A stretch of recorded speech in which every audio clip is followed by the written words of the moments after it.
بسم اللہ الرحمن الرحیم۔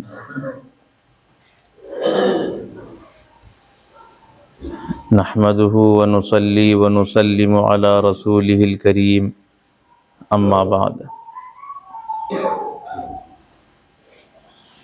وعن سعد بن ابی وقاص رضی اللہ تعالی عنہ قال قال رسول اللہ صلی اللہ علیہ وسلم ان اعظم المسلمین فی المسلمین جرما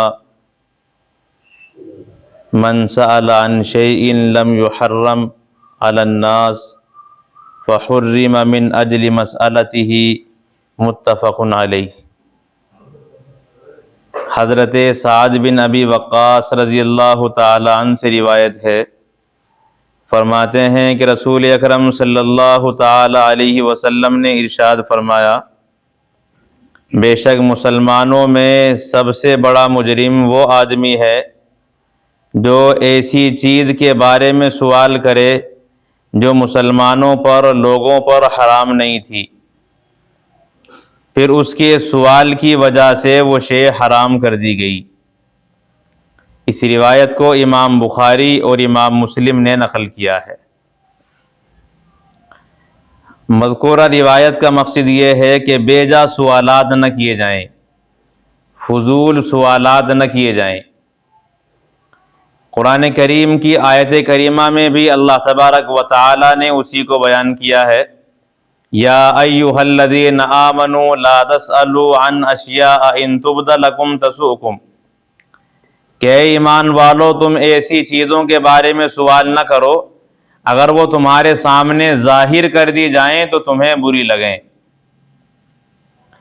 اس مذکورہ روایت میں رسول اللہ فرماتے ہیں کہ ایک چیز ایسی ہے جو مسلمانوں پر حرام نہیں ہے، اس کی اجازت ہے، لیکن ایک آدمی اس کے بارے میں سوال کرتا ہے، اللہ کی جانب سے وہ چیز حرام کر دی جاتی ہے جو پہلے حلال تھی، تو یہ سوال کرنے والا مسلمانوں میں سب سے بڑا مجرم ہے۔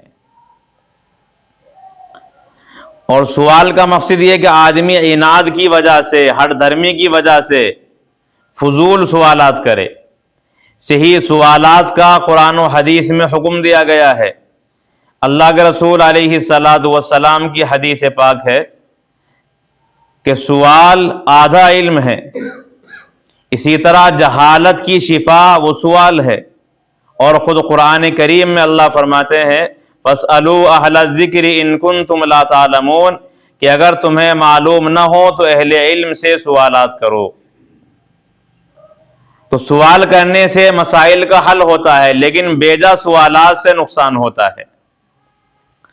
اللہ تعالیٰ نے بنی اسرائیل کا ایک واقعہ پہلی ہی سورت میں بیان کیا ہے، سورہ بقرہ میں،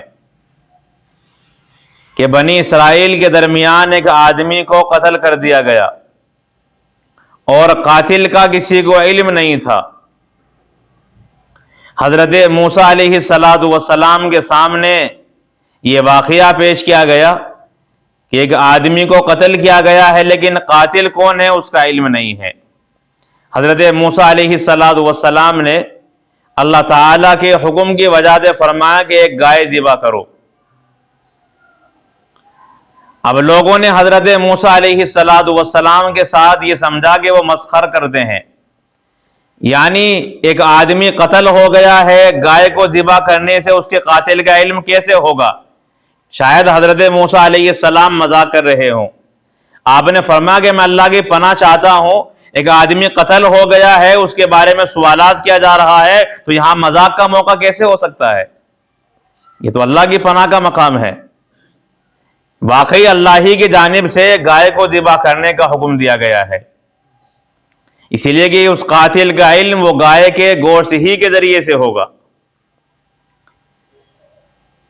اب اللہ کے رسول علیہ السلام فرماتے ہیں کہ وہ دنیا میں کسی بھی گائے کو ذبح کر دیتے، ان کا مسئلہ اور مقدمہ حل ہو جاتا، لیکن ان لوگوں نے سوالات کرنے شروع کیے۔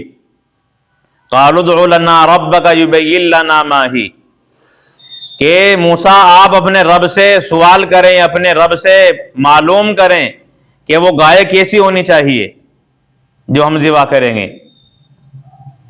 تو اب جیسے ہی سوالات کیے جانے لگے اللہ کی جانب سے قیدیں لگانی شروع کر دی گئی.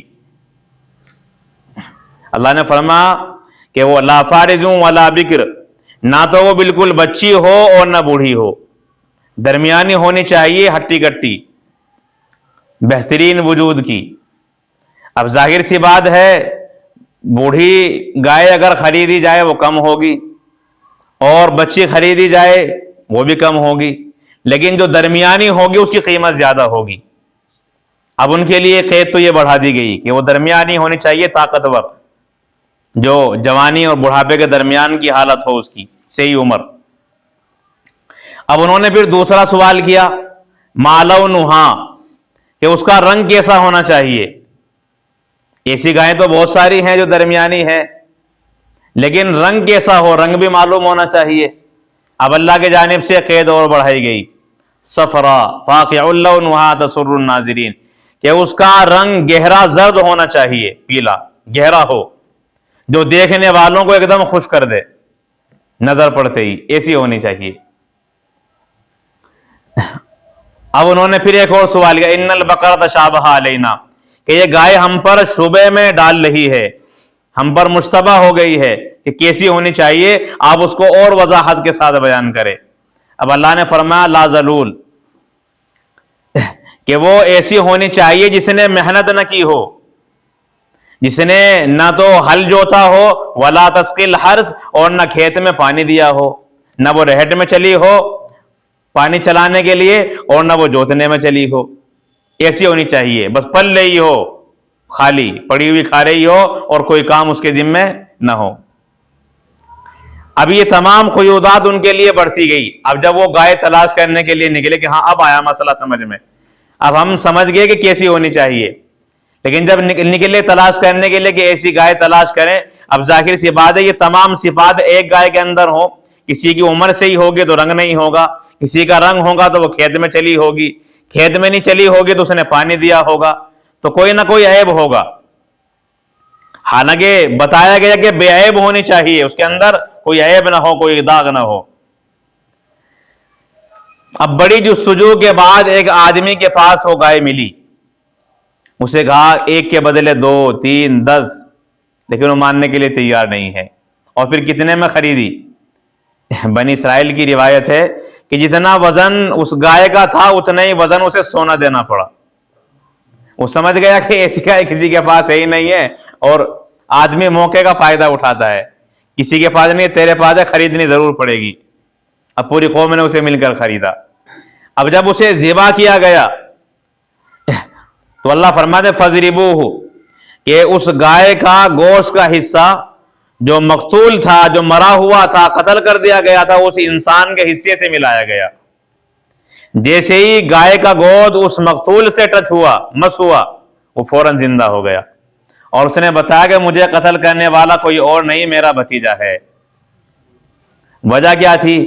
یہ آدمی صاحب مال تھا، مال کی فراوانی تھی، نرینہ اولاد اس کے پاس نہیں تھی، صرف ایک لڑکی تھی. بھتی نے چاہا کہ اسے قتل کر دیا جائے، سارا مال بھی تیرا ہوگا اور لڑکی بھی تیرے حوالے ہوگی، اس سے نکاح کرے گا، اور میرے چچا کو کسی دوسرے نے قتل کیا ہے، یہ دوسرے پر الزام لگا کر اس سے دیت بھی وصول کرے گا، اس سے مال بھی وصول کرے گا. یہ اس کا منشا تھا. اس طرح کے آج بھی لوگ ہیں کہ وہ کسی پر بھی قتل کا الزام لگا دیتے ہیں مال وصول کرنے کے لیے، پھر فیصلے ہوتے ہیں 10 لاکھ میں، 20 لاکھ میں، 50 لاکھ میں، حالانکہ ان کا قتل سے کوئی دور کا واسطہ بھی نہیں ہوتا. تو یہ سلسلہ آج کا نہیں ہے، یہ پہلے سے چلا آتا ہے.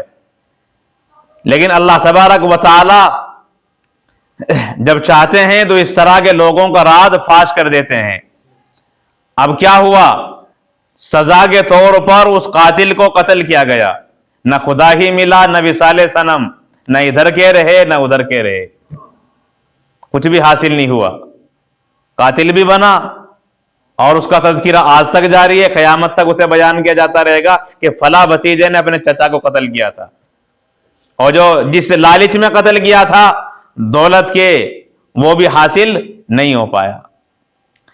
بہرحال یہ واقعہ تو الگ ہے جو سورہ بقرہ میں انشاءاللہ تفصیل سے عرض کیا جائے گا. وجہ یہ ہے اس واقعے کو بیان کرنے کی کہ ان لوگوں نے سوالات کیے، کوئی بھی گائے ذبح کر دیتے مقصد حاصل ہو جاتا، لیکن سوال پر سوال کرتے چلے گئے، اللہ کی جانب سے شرطیں اور قیدیں بڑھائی جاتی رہی، حتیٰ کہ بڑا مال خرچ کر کے وہ گائے ان لوگوں کو خریدنا پڑی۔ تو ایسے ہی بیجا سوالات کرنے سے انسان کو خود اپنا نقصان ہوتا ہے، اور اللہ کے رسول علیہ الصلوۃ والسلام مذکورہ روایت میں یہی فرماتے کہ مسلمانوں میں سب سے بڑا مجرم وہ ہے جو ایسی چیز کے بارے میں سوال کرے جو مسلمانوں پر، لوگوں پر حرام نہیں تھی، لیکن اس کے سوال کرنے کی وجہ سے وہ چیز حرام کر دی گئی۔ اب ایسا آدمی بڑا مجرم ہے کہ جو لوگوں کے لیے حلال تھی، اس سے فائدہ اٹھا سکتے تھے، اب اس کے سوال کی وجہ سے لوگ اس سے فائدہ نہیں اٹھا سکتے، اس لیے ایسے آدمی کو حدیث میں مجرم قرار دیا گیا ہے، اور اس حدیث میں مسلمانوں کو سبق دیا ہے کہ بیجا سوالات سے بچنا چاہیے، صحیح سوالات کیے جائیں جن سے فائدہ بھی ہو اور ہمارے علم و عمل میں اضافہ بھی ہو۔ اللہ عمل کی توفیق عنایت فرمائے۔